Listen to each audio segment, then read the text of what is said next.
there's something, hey Loretta, do you have a book? So every once in a while there's something that has to get read, and maybe if Loretta will open to the book and read that piece of it. I'm also going to be passing essences around, natural essences that will ground all of us. When they come to you, take a sniff, pass it back. When it gets to the end, just make sure it gets back to me up here. So as I said, I open a session with pure love.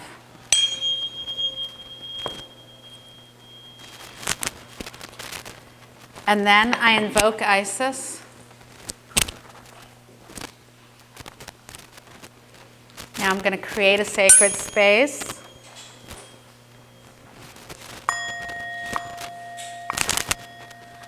And now we're going to just pass this around. We're going to ground everybody by sniffing pine and then chamomile.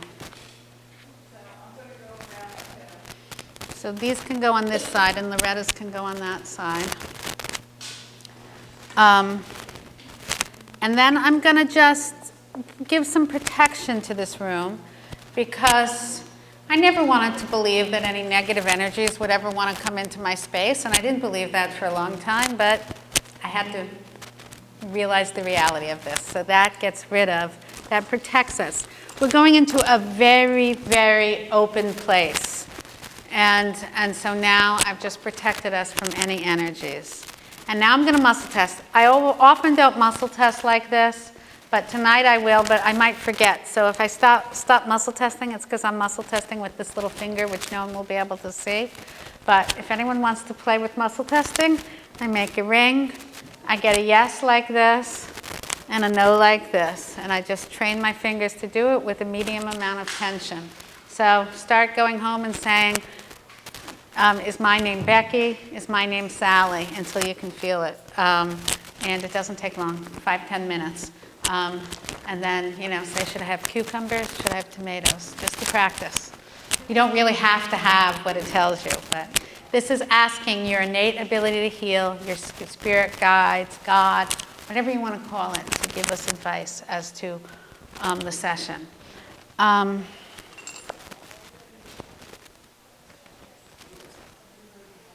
Gary, is that your name? Would you mind holding this rose quartz heart for the session?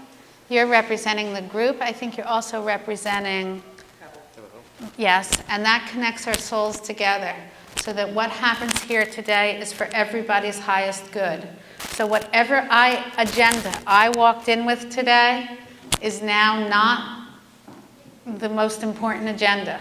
I'm human, so of course I had some agenda, even if I didn't know what it was. So it's not the most important agenda.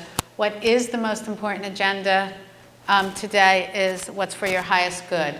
And all of those things that I just did ensured that this session is for the highest good of everybody in this room.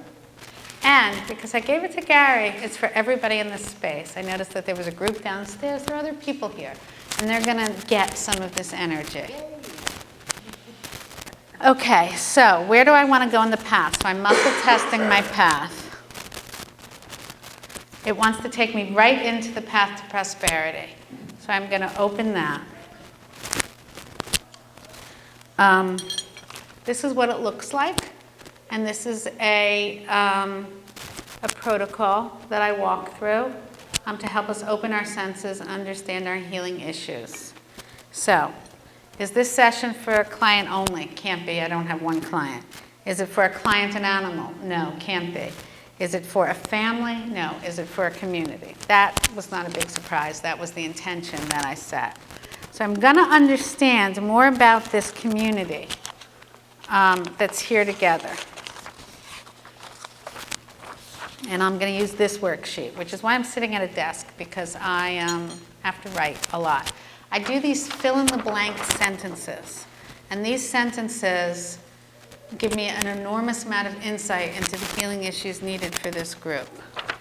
So I'm going to ask, is it a linked group of people? Is it a business? Is it an organization? Is it New Hope Metaphysical?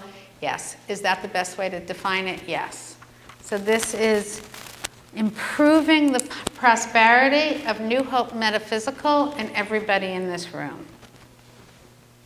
And by coming here tonight, you are part of that organization, whether this is your first night or 50th time here.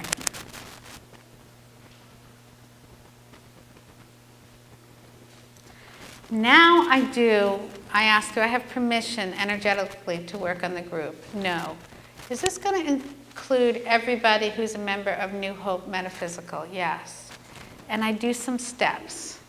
And the first step that I do is give everybody peace. Do I have permission? There are 4 steps, by the way. I try and get permission all along the way. Do I have permission? No. So now I'm going to say to everyone in the group, I love you. Do I have permission? No. Please forgive me. That's everybody in the group saying it to everybody else because we got a story. And now I have permission. And the last step is thank you. And this is part of the Ho'oponopono process. And that's what I just did there. And if I had more time, I would talk more about that. So now I'm going to do what we talked about before. I'm going to tune our hearts to God.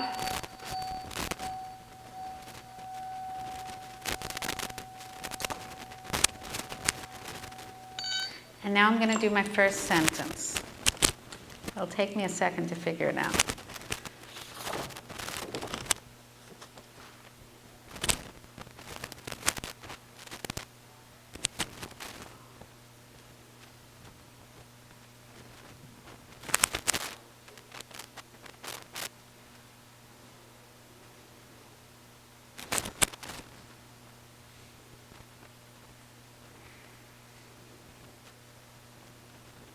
Okay, the first sentence goes like this, and I muscle tested these to fill in the blank. To protect us from feeling scrutinized, we control by feeling powerless over inspirational work. So what this would tell me is that most people in this room are probably not doing the work that inspires them the most to earn money. How many people in this room are doing the work that inspires them the most to earn money? Okay, so, and is anyone totally doing the work that inspires them the most to earn money? Okay, so that's what we need to heal. And we have a few people in the room that are already experiencing that. Am I part of this group? No. In this case, I'm not part of this group, I'm just the facilitator. But everybody else here is. So that those few people in the room who are doing their inspirational work 24/7, or that's how they're making money, then you're going to help everybody else in this room open to their inspirational work. And the reason we're not doing it is because we're afraid of scrutiny. Do I need to explain scrutiny more? Yes. Scrutiny from family, scrutiny from friends. So it's like me owning the fact that I'm channeling Isis. I can tell you my high school friends would laugh me out of the room. It's that kind of thing. At this point, I don't care anymore. But it took me a while to get there. At this point, I can laugh as they're laughing. It's like when I watch the Long Island Medium and she runs into skeptics and she finds it the funniest thing in the world. It doesn't bother her at all. I'm getting there. I'm not quite there yet, but I'm getting there. And that's what happens. When we don't mind being scrutinized anymore, beautiful things happen. It takes a lot of healing, though, to get there. So instead of worrying about being scrutinized, the next sentence says, instead, we choose to celebrate our community by inspiring the highest good through our something. I don't know what it is.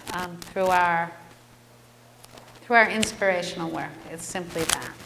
So instead of not doing our inspirational work and being worried about it, we're going to inspire the highest good through this work.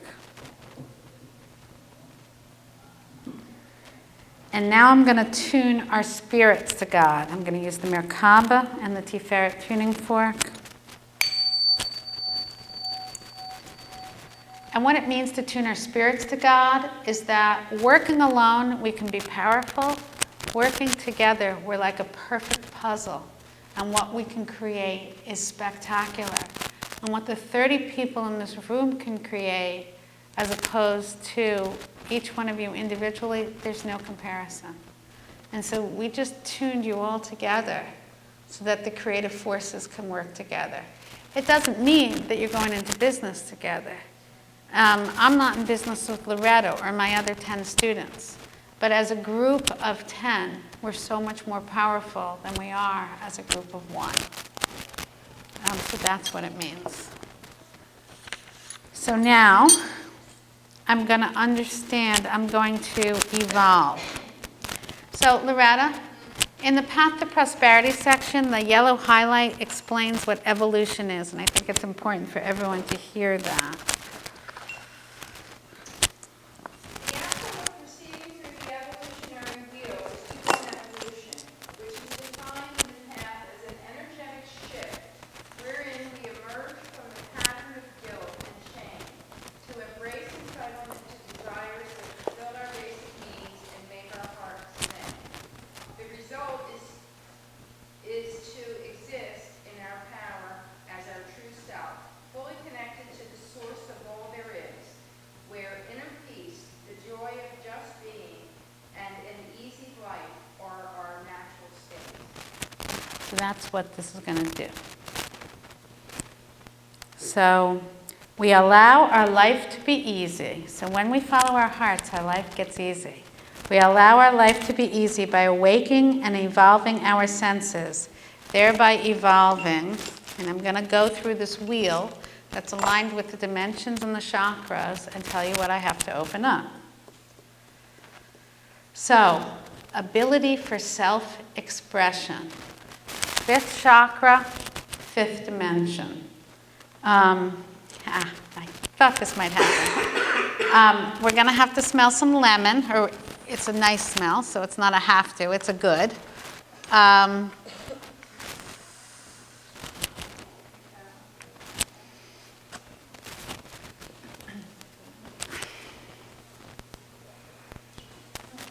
There's nothing spicy on that table over there, is there?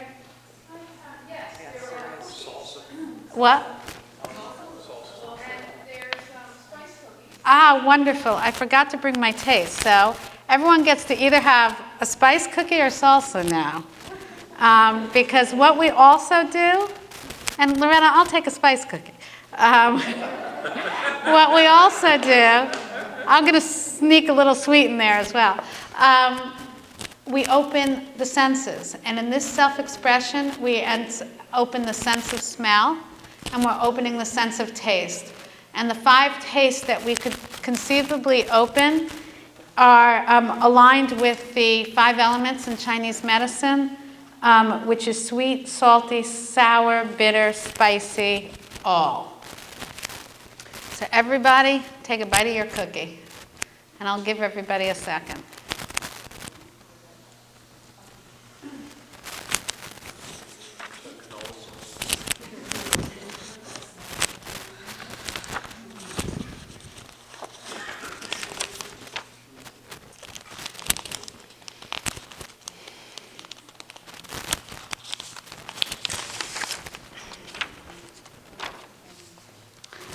Okay, so what's this? Before I can actually, except for me, before I can actually,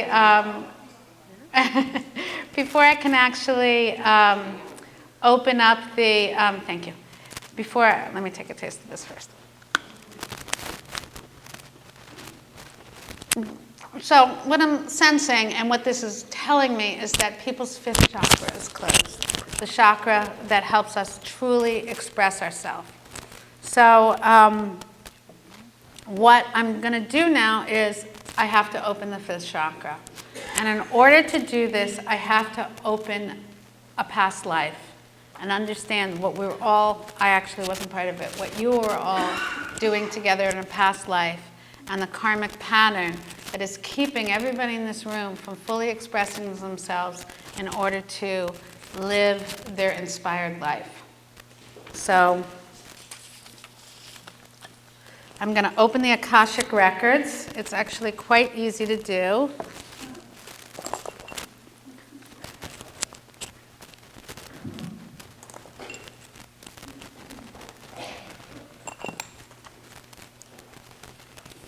And I need to fill in a sentence, which will take me a minute.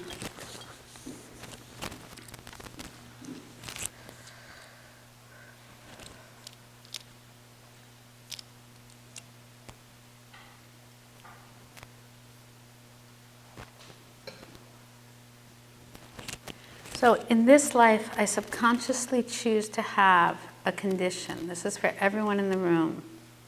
And I'm calling it confused inspiration. So, okay, I got you. That's good. I like the reaction. As part of my divine plan, in order to resolve karma and inspire somebody, one person, a group of people.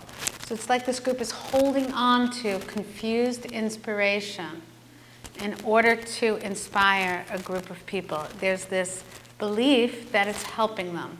And you'll see when I get deeper into it, you'll understand. There may have been some past life where your inspiration was very powerful and there was a perception that somebody got hurt. So by blocking the inspiration or being confused, because it's not blocked, you're all here, but by understanding fully what that inspiration is, the power in this room would be so magnificent. And there's a fear that somebody might get hurt. Now, just to let everyone know, we're now in 2012. It's very different than the past lives we were in. And I love to give this example because I was watching the Olympics and everybody was talking about visualization. They were talking about how the volleyball players would go over to London 6 months earlier so that they could see the volleyball arena, so that they could go home and they could visualize that arena and win. So that was the sports commentator was saying this as if it was the most natural thing in the world, because it is, because we're in 2012. So whatever those fears that happened in past lives or other planes and dimensions, we're in a place where we can release them because it's totally safe. And the more that we know that it's safe and express our true identities, the more it will be safe. So I still don't understand who we're trying to protect yet, but I'll see if I can figure it out. Our friends, our families, a group of people that people in this room know, a group of people that we don't know, our clients. So once everybody is fully at peace with their inspiration and not confused anymore, then you would all have clients in one form or another that you would inspire. There may be an artist in this room who's not painting. There may be a healer. There may be a mathematician. It doesn't matter. It's that what's going to come from this inspiration is gift to others. And there's a fear about being inspired. And so we're blocking and confusing this inspiration in order to protect our clients, whoever they may be. So everybody, if you have some concept of what your inspiration is and what you should be doing, it's those clients that you would be serving that we feel that we're helping with this blocked, this confused inspiration. So now I'm going to find out the lifetime. Interesting, it wasn't so long ago. I'm getting 1930. Was anyone alive in 1930 in this room? You don't have to tell me, but if you want to, you can. So it was probably, for most of us, the very last life that we were in. So it's very relevant.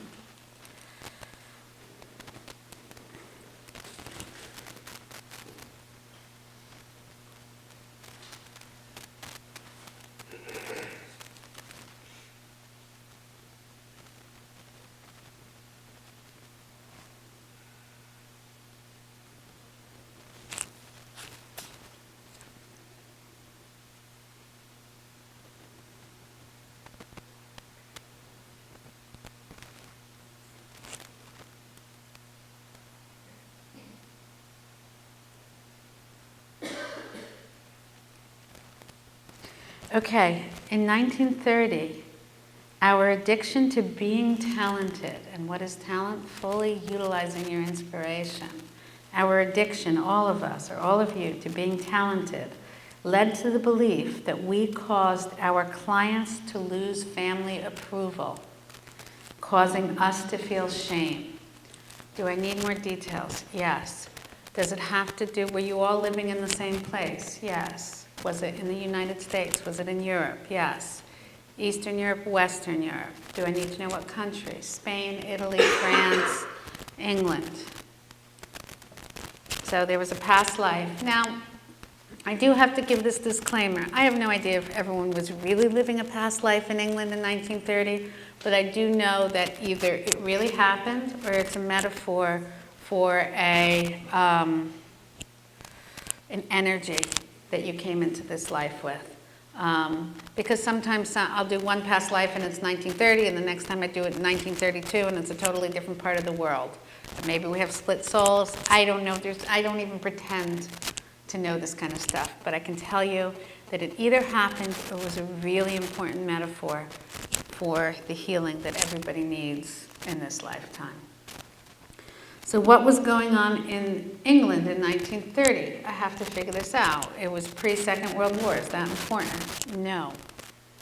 What else could be going on? Were people poor? No. This was a wealthy class of people. Were you aristocracy?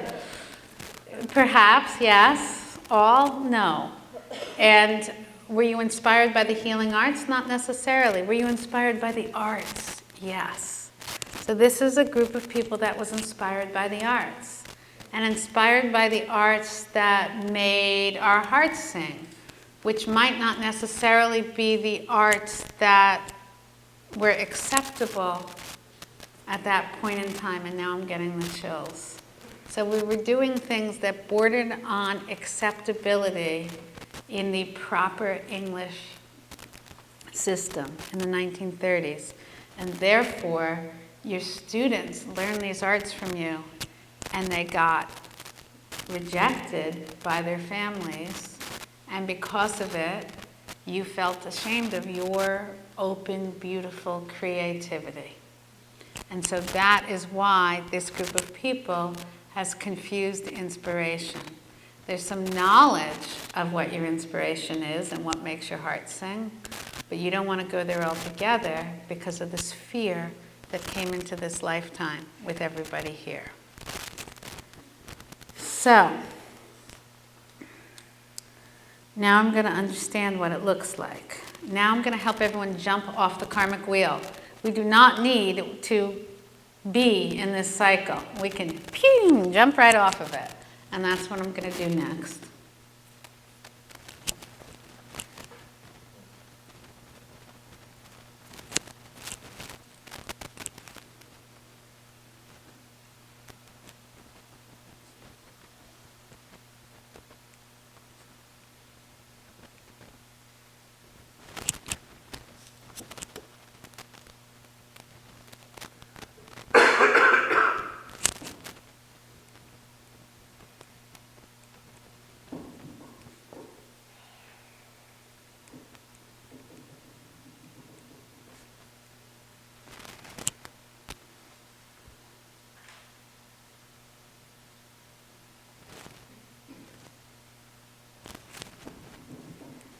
Okay, and just let me tell you that this is a perception.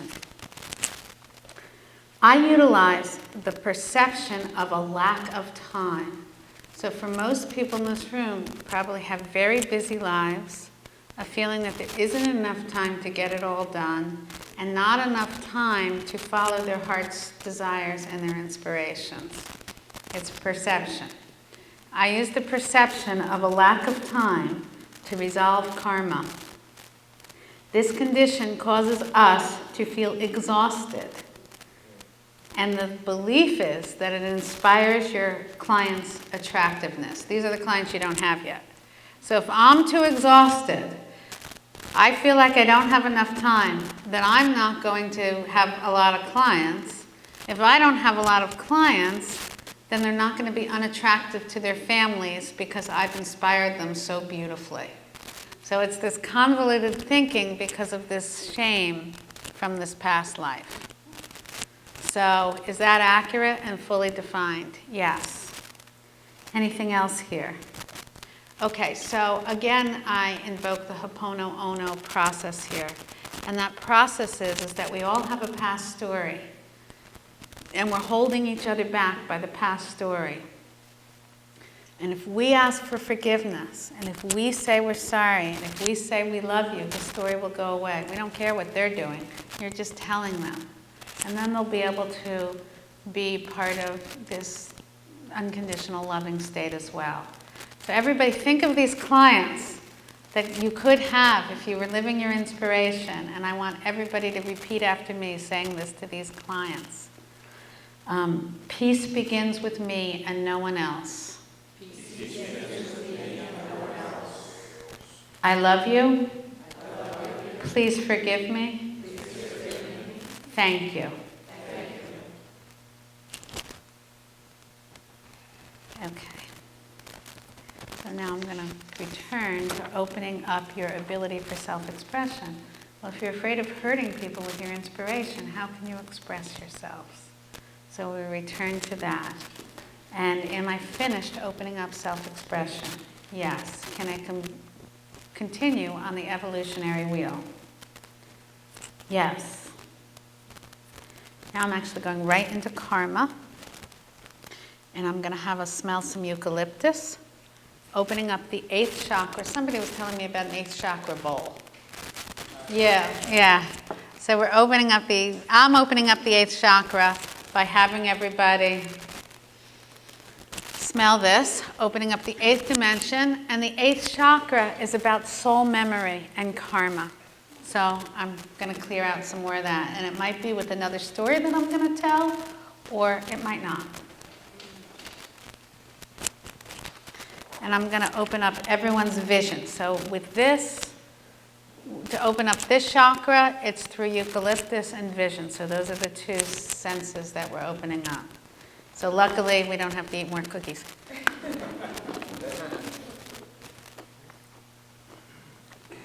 So I have to wait for everyone to smell it first before I figure out the next step.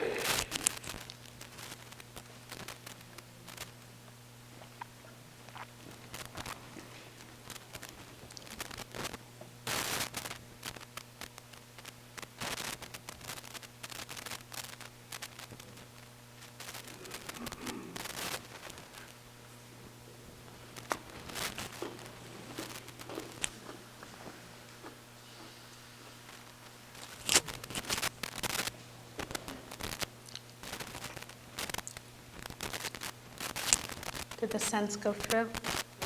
Okay. So do I have to? Okay, so now I'm actually, so I have 2 choices when I get to that. One choice is to actually do the same thing I just did, which I call like going to a karmic pattern. And the other is actually going into a path to heal dimension. This time I actually go into one of the 12 dimensions of the path to heal. It's the 8th dimension. It's called vibrational harmony, and it truly helps us live our heart's desires.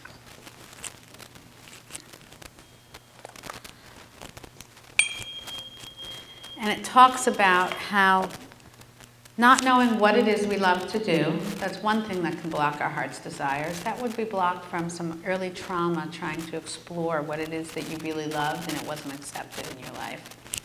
The second one was a valid excuse. Sometimes, if there's somebody asking us for something, and we really don't want to fulfill it, the easiest way to not fulfill it is to not do what we love to do, because then maybe we'd have a lot of money, and Uncle Bob would be asking us for money every week, and it would be a pain because we'd have to say no. So it's easier just not to go there. And then the third one is doubt. All that doubt in our head, that's manifested from our scared ego. And so this gets rid of doubt as well, because our scared ego doesn't want us to be in our power. So that's what this is all about for all of you. Unconfusing that inspiration and being in your power. So is this one about, it's about doubt.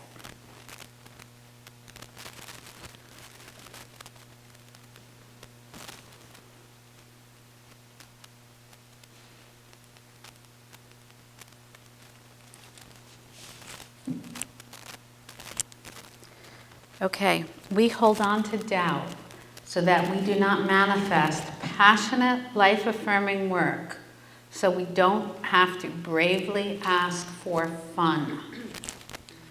There's a wound in everybody's life associated with fun, and asking for fun is hard for everybody in this room. And it might not be in all areas, it might be in a specific area. The example I give is that when a kid is 5 years old and they go home and they say to their father, who just walked in from work, I really, really, really want to play with you now. And the father would say, can't you see I've been working really hard to support the family and I come in and I'm tired and you blah, blah, blah. Instead of saying, I'm tired, I can't right now, placing the guilt or trying to at all back on this child, who then says, I'm not supposed to ask for fun. There's something wrong with me if I ask for fun. And that kind of, and so in my brochure, I show an example of how wounds work through our system and how they stick with us, and the path to heal releases these wounds. So if you came to see me, I'd release it with each one of you individually. But as a group, there's some pattern like that that made it hard to ask somebody for fun. And asking for fun became a negative experience in your life. So it was easier not to. And if everybody had a lot of money doing what they loved all day long, there'd be all this ability to have fun. And that's scary. And so that's what's blocked for the people in this room. And if some individual doesn't relate to that, that's okay. And there might be a sliver of that if you spend some time with me, I could help you understand. But it is a common thread for everybody here. Anything else on this sheet? Yes.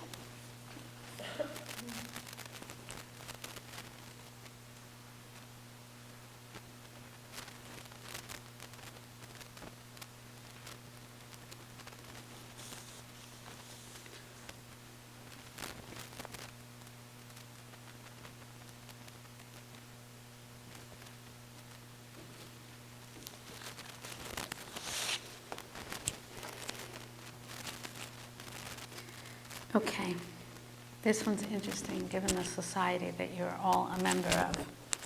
If we were to relax and manifest spirituality, we might feel unpopular because our friends might react with contempt.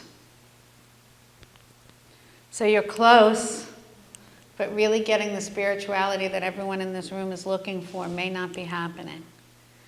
And what is that contempt from your friends? Is it jealousy? I get a yes. There is such power in this room and such openness and such amazing possibility.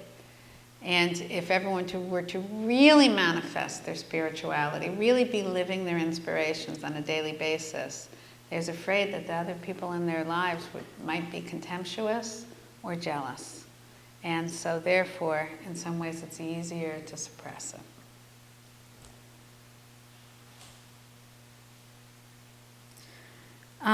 Loretta, in the 8th dimension, the transcendence of fear.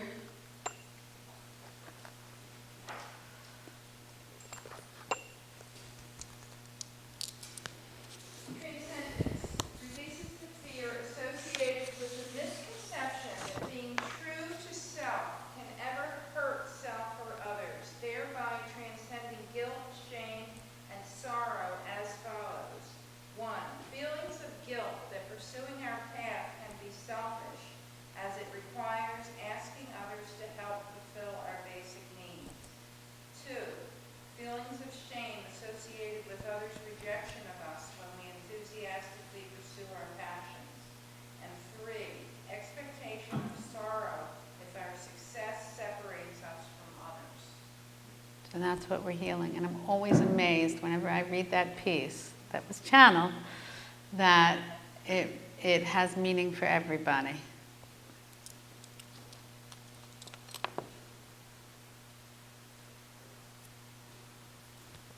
So I'm going back. I finished the 8th dimension. Can I now move? We were talking before, and I move in this wheel, I move up the dimensions. and I get to the end, I get to the 12th, and then I go into the middle for manifestation. So we're moving up this path to a higher and higher vibration as we go in. And now I've cleared the energies that allowed us to experience the beautiful vibrations of the 8th dimension. So thank you so much for giving me some insight there. So now, 8th dimension, we can move beyond it, rise. 9th, 10th, 11th, 12th, and the rest were open. So now I'm going to do a manifestation symbol to help everyone manifest their inspirational work. And this doesn't just mean to do it 24/7, it means to make money doing it 24/7. Money and feeling comfortable will be yours once you're enthusiastically yourself at all times. Now I'm going to do some instantaneous transformation with a sacred geometry crystal, the tetrahedron. This one's for fire, putting some fire under all of you.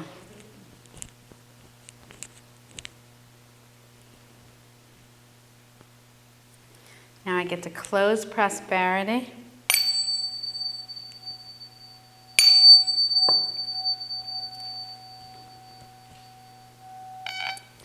Go back to the path.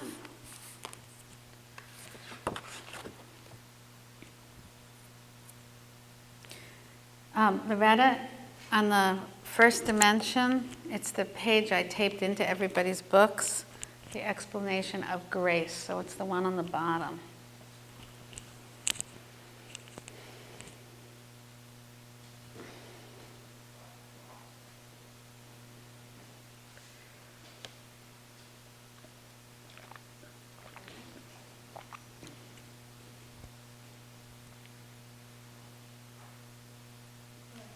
Let me see if I can find it real quick. Bottom of the first dimension.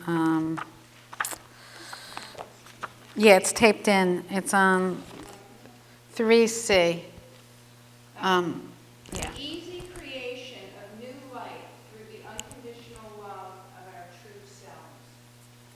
So that says that when you unconditionally love your